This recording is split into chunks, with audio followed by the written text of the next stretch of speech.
Okay trust మనం build చేస్తున్నాం ఏమో అని అనుకుంటాం. ఇంకా జాగ్రత్తగా బిల్డ్ చేయాల్సిన అవసరం ఉంటుంది. ఎందుకంటే ఆ బాధ్యత ఇంకా మనం జాగ్రత్తగా తీసుకెళ్ళాలి. ఎందుకంటే ఇంతమంది నీతో నమ్మకంతో వచ్చినప్పుడు నువ్వు దాన్ని ఇంకా ముందు తీసుకెళ్లాలంటే ఇంకా నమ్మకంగా పనిచేయాల్సి వస్తుంది. హైడ్రా అనేది ఒక్కసారి ఏర్పాటు చేసిన తర్వాత ఇది ఒక పొలిటికల్ హైడ్రామాగా మారిపోయిన పరిస్థితి. కౌంటర్స్ రీకౌంటర్స్ అనేక పార్టీస్ నుంచి కూడా కొనసాగుతూ ఉన్నాయి. ఒక పార్టీ వాళ్ళు అంటున్నారు మిమ్మల్ని సంకిలం చెరువు పైన నిర్మించిన ఎడ్యుకేషనల్ ఇన్స్టిట్యూట్స్ ఎంఐఎం కి సంబంధించి కూల్ చేసే దమ్ముందా అని మిమ్మల్ని ప్రశ్నిస్తున్నారు. మరొకరు అంటారు నాది తప్పు ఉంటే నేను అక్రమంగా కడితే వచ్చి కూల్ చేయండి అని ఇంకోరు చెప్తున్నారు.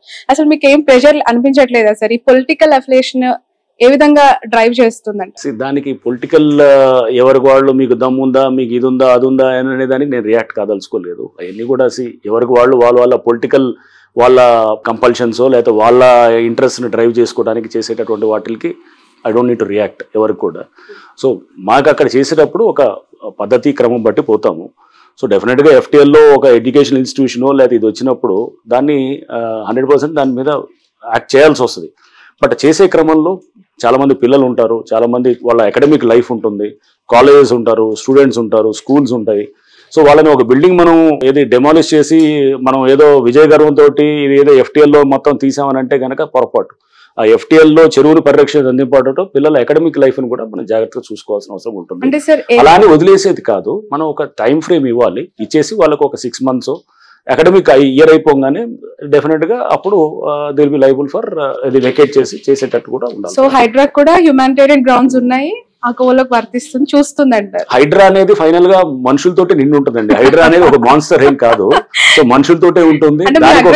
చూసిన తర్వాత పేదవాళ్ళని ఎందుకు టార్గెట్ చేయమంటున్నాము? చిన్న చిన్న ఎప్పటి నుంచి వచ్చిన వాళ్ళు ఎందుకు టార్గెట్ చేయమంటున్నాము? ఎందుకు ఓన్లీ రిసార్ట్స్ నో లేకపోతే కమర్షియల్ గా ఉండేవాళ్ళు లేకపోతే ఎవరో దాన్ని ఒక అంటే ఎఫ్లూయెంట్ సెక్షన్స్ ఎందుకు టార్గెట్ చేయాలనుకుంటున్నాం అంటే దీంట్లో డిఫరెన్షియేట్ చేయాలి. అందరినీ ఒకే తీసుకురావడం అనేది ఇట్స్ నాట్ కరెక్ట్ కాదు. గవర్నమెంట్ కూడా ఆ విధంగానే ఇంటెంట్ తోటే ఉంది. అండ్ నేను కూడా ఆ విధంగా పనిచేస్తానని నన్ను ఇక్కడికి తీసుకొచ్చినట్టు. అంటే ఎప్పుడు ఒక పాలసీ అనేది ఉన్నప్పుడు దానికి 2 వైపులా కూడా మనం జాగ్రత్తగా ఆలోచన చేయాలి. అండ్ ఇది సామాన్యులకి లేకపోతే పేదవాళ్ళకి ఇబ్బందికరమైన పాలసీని తీసుకొచ్చి మనం చేయటం అనేది కాదు. ఈ సిస్టమ్ని మ్యానిపులేట్ చేస్తున్న వాళ్ళ మీద మనం డెఫినెట్ గా మనం హార్ష్గా యాక్ట్ చేయాలి. సార్ ఈ ఎంటైర్ ప్రాసెస్ లో ఈ హైడ్రాకి సంబంధించి ఒక పొలిటికల్ కౌంటర్ సార్, దీనికి మీరే చాలా గట్టిగా సమాధానం చెప్తారా లేదంటే కౌంటర్ ఇస్తారా అని నేను ఈ క్వశ్చన్ అడుగుతున్నాను. ఎవరో కాల్చాలనుకున్న గన్ను రంగనాథ్ గారి భుజం పైన పెట్టి కాలుస్తున్నారు అని చెప్పి మాట్లాడే వాళ్ళకి మీరు ఇచ్చే సమాధానం? వచ్చే టైమే చెప్తుంది ఇవన్నీ కూడా. అది నా భుజం మీద నుంచి పెట్టి కాలుస్తున్నారా లేదా లేకపోతే అసలు పబ్లిక్ గుడ్ కోసం చేస్తున్నారా మీకే అర్థమవుతుంది. So time only will tell, మీరే చూస్తారు కదా. సార్ నాలాల పునర్వ్యవస్థీకరణ అవ్వచ్చు, చెరువుల పరిరక్షణ అవ్వచ్చు, బఫర్ జోన్ కి సంబంధించి తిరిగి మన ప్రకృతిని మనం కాపాడుకోవాలి అనే నినాదం బాగుంది.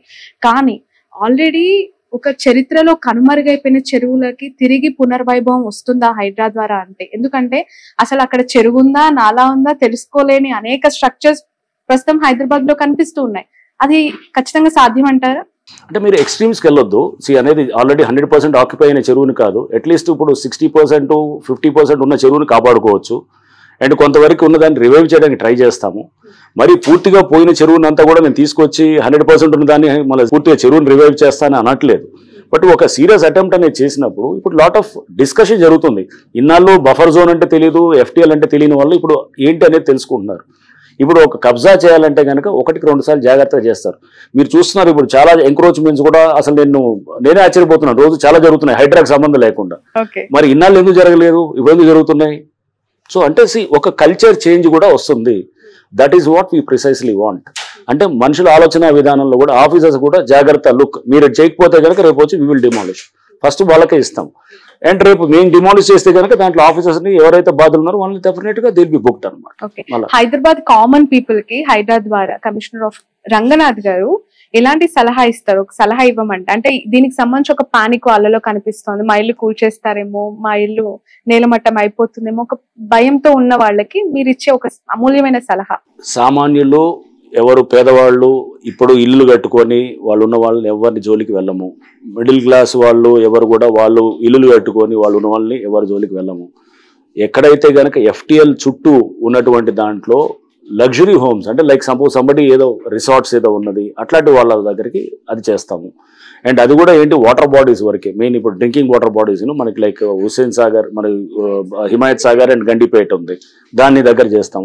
వేరే లేక్స్ దగ్గర కూడా అలానే విల్లాస్ వాళ్ళని టార్గెట్ చేస్తామని అందరినీ అనట్లేదు. దాంట్లో ఇప్పుడు కన్స్ట్రక్షన్ చేస్తున్నాయి, సపోజ్ కొంతమంది కన్స్ట్రక్ట్ చేస్తున్నారు, వాళ్ళని కూడా ఖచ్చితంగా చేస్తాం. ఎవరో నేను విల్లా కొనుక్కుంటున్నాను, చెరువు దగ్గర కొన్నాను, ఆల్రెడీ కొన్నాను, నేను విల్లాలో ఉన్నాను, అరే జస్ట్ బికాజ్ నేను విల్లా ఇది కొంచెం ఇది మంచి నేను కాస్త హయ్యర్ లెవెల్లో ఉన్నాను కాబట్టి నాది కూలగొడతారంటే అలా కూడా ఉండదు. సో దాంట్లో మనం వెళ్ళేటప్పుడు మీకు ఈ ఫార్ములేట్ చేస్తున్నాం, చేసినప్పుడు ఏది మేము వెళ్తామంటే ఫస్ట్ ఇదండి, అంటే బేసికల్గా ఒక కమర్షియల్స్ లేకపోతే వాళ్ళ అంటే అతని ఉండడానికి కాకుండా అతను ప్లెజర్ కోసం వాడేదాన్ని ముందు టార్గెట్ చేస్తాము, లేదా అతని కంఫర్ట్ కోసం కమర్షియల్ ఇప్పుడు ఒక ఏది కన్వెన్షన్ హాల్, లేదా అతను ఒక కమర్షియల్ కాంప్లెక్స్, లేదా ఒక రిసార్టో, లేదా ఒక సమ్ గేమింగ్ విలేజో, ఇట్లాంటి వాటిలన్నింటినీ కూడా డెఫినెట్గా it comes with in the purview of, అంటే ఫస్ట్ ఫోకస్ చేసి నెక్స్ట్ స్టెప్ బై స్టెప్ తీసుకెళ్తూ అండ్ నాలాస్లో కూడా నాలాస్ పక్కన బఫర్లు ఉంటాయి, బఫర్లు దాని మీద కన్నా ముందు నాలాని బ్లాక్ చేసేది, నాలాని రివైవ్ చేయాలన్నమాట, మూసేసిన నాలాన్ని తెరిపించాలి. ఆ తెరిపించాలన్నప్పుడు దాంట్లో అన్నింటినీ మనం చేస్తే కనుక మొత్తం మనం ఒకేసారి అన్ని ఫ్రంట్స్ ఓపెన్ చేయకూడదు. సో మెల్లిగా స్టెప్ బై స్టెప్ వెళ్ళి దాన్ని గ్రాడ్యువల్గా ఆ ప్రాబ్లమ్ని లీస్ట్ పబ్లిక్ రెసిస్టెన్స్ తోటి మాక్సిమం పబ్లిక్ గుడ్ చేయగలిగితే కనుక then that is what we wanted. Right. So Janwada farm houses కి సంబంధించి చాలా పెద్ద ఎత్తున చర్చ జరుగుతోంది. What is your stand on that? ఏం గుర్తించారు, అక్కడ ఏం జరిగింది అనుకుంటున్నారు? జన్వాడ ఫార్మ్ హౌస్ అనే దాని గురించి చూస్తే కనుక అది మోర్ ఆఫ్ 111 జీవోలో ఉన్నటువంటి ఇదిగా మేము చూస్తున్నాము. సో 111 జీవో అనేది మా స్కోప్ లో లేదు. నెంబర్ 1, మీరు ఎంటర్ అవ్వరా అక్కడికి? 111 జీవోలో మేము ఎంటర్ అవ్వము, మేము రాము. 111 జీవోలో అంటే చాలా ఉన్నాయి, హండ్రెడ్స్ ఆఫ్ వేల స్ట్రక్చర్స్ ఉన్నాయి, ఇది ఒకటే ప్రత్యేకంగా ఎందుకు వెళ్తాం? నాలా ఉంది అనుకోండి, ఫర్ ఎగ్జాంపుల్ నాలా నియర్ టు ద లేక్ అని చెప్పి కూడా FTL బఫర్ హౌస్ ఖచ్చితంగా చేసేవాళ్ళు, అది లేదు, అది 111 జీవోలో ఉంది. బట్ రేపు అక్కడ 111 జీవోలో చాలా స్ట్రక్చర్స్ రిమూవ్ చేస్తున్నప్పుడు దాంట్లో జన్వాడ ఫార్మ్ హౌస్ ఉంది, హైడ్రాన్ హెల్ప్ అడిగితే ఖచ్చితంగా చేస్తాం. సపోజ్ అక్కడ 100 స్ట్రక్చర్స్ తీస్తున్నాం, మొత్తం ఏరియాలు అంతా కూడా తీస్తున్నప్పుడు దాంట్లో దిస్ ఈజ్ ఆల్సో వన్ అంటే మేము హెల్ప్ చేస్తాం, డెఫినెట్ చేస్తాం. బట్ ఇండివిజువల్గా ఒకళ్ళని మనం పొలిటికల్గా చేసేది అట్లా ఆలోచన హైడ్రా చేయదు. అండ్ ఆ విధంగా దాన్ని మీరు అంటున్నారు కదా ఇందాక ఏదో భుజం మీద పెట్టి కాల్చేదానికి హైడ్రా అనే దానికి అది ఆ ఇన్స్టిట్యూషన్ కానే కాదు. ఓకే, ఎక్కువగా వినిపిస్తుంది లైక్ పల్లా రాజేశ్వర్ గారు, మల్లారెడ్డి గారి కాలేజెస్ కి సంబంధించి కావచ్చు, లేదంటే ఇతర ప్రతిపక్ష పార్టీలకు సంబంధించిన నేతలవే ఎక్కువగా టార్గెట్ అయినట్టు కనిపిస్తుంది. హైడ్రా నిష్పక్షపాతంగా పనిచేయట్లేదు అనే ఆరోపణ. మీకు ఇన్నాళ్ళు నేను రిలీజ్ చేశాము ఎవరెవరు డిమాలిష్ చేశామనేది. దాంట్లో టీఆర్ఎస్ వాళ్ళు ఎంతమంది ఉన్నారు చూస్తే ఒకళ్ళు ఉండొచ్చు, బహుశా భాస్కర్ రావు గారితో ఎవరితో ఉన్నట్టుంది. ఆయన కూడా is not a core politician కాదు. సో టీఆర్ఎస్ వాళ్ళు ఎవరు లేరు, అంటే మీరు అన్నట్టు బీఆర్ఎస్ వాళ్ళది చేశారనేది. సో అది ఫస్ట్ ఆఫ్ ఆల్ అప్రహెన్షన్, ఆరోపణలు, అది నేను అప్రహెన్షన్కి రియాక్ట్ కాకూడదు. సో ఇది నెంబర్ 2 ఇస్ కొంతమంది MIM వాళ్ళది వి డిమాలిష్. అండ్ దాంట్లో బీజేపీ వాళ్ళు కూడా ఉన్నారు, కాంగ్రెస్ వాళ్ళు కూడా ఉన్నారు, కాంగ్రెస్ వాళ్ళే కూడా చేసినప్పుడు న్యాచురల్గా అన్ని పార్టీలు ఉన్నప్పుడు ఇక మరి ఈ ఆరోపణ ఎందుకు వస్తుంది? ఇది అన్ని పొలిటికల్గా ఎక్కడో అలిగేషన్ చేసేదానికి రేపు అందుకో ఎన్ని వర్క్ తోటి మనకు చూపించేటటువంటి ఉంటాయి. వెళ్ళే కొద్దీ మీరు నెక్స్ట్ 1 month 2 months 3 months మీరు చూసినప్పుడు దాంట్లో అప్పుడు ఎక్కువ టీఆర్ఎస్ వాళ్ళే డిమాలిష్ అయినాయా లేదా ఎవరు డిమాలిష్ అయినాయి, అసలు పార్టీలకు సంబంధించిన డిమాలిష్ అవుతున్నారా, ఇవన్నీ కూడా నాకు అర్థం అవుతాయి. ఫైనల్ గా ఒక క్వశ్చన్ సార్, హైడ్రాక్ అసలు చట్టబద్ధత అనేది లేదు, కేబినెట్ లో అప్రూవల్ లేదు, దీనికి ఒక చట్టం అనేది కాదు, ఇది జస్ట్ ఒక జివో తీసుకొని వచ్చేస్తున్నారు, అక్కడ నోటీస్ వచ్చేసింది కట్టేశారని చెప్పి కూల్ చేస్తున్నారు. అథెంటికేషన్ ఏంటి అసలు? కోర్టు కూడా ఒకవేళ మిమ్మల్ని ప్రశ్నిస్తే మీ సమాధానం ఎలా ఉండొచ్చు?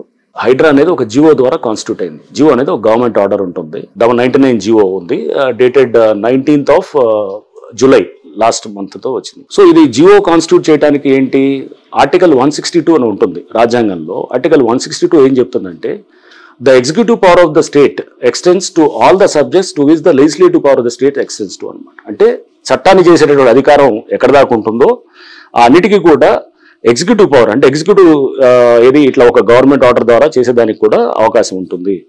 అండ్ దీనికి గవర్నమెంట్ ఆర్డర్ ద్వారా, ఎగ్జిక్యూటివ్ రిజల్యూషన్ ద్వారా, అంటే ఎగ్జిక్యూటివ్ ఆర్డర్ ద్వారా చాలా సంస్థలు ఫ్లోట్ అయినాయి ఇంతకుముందు.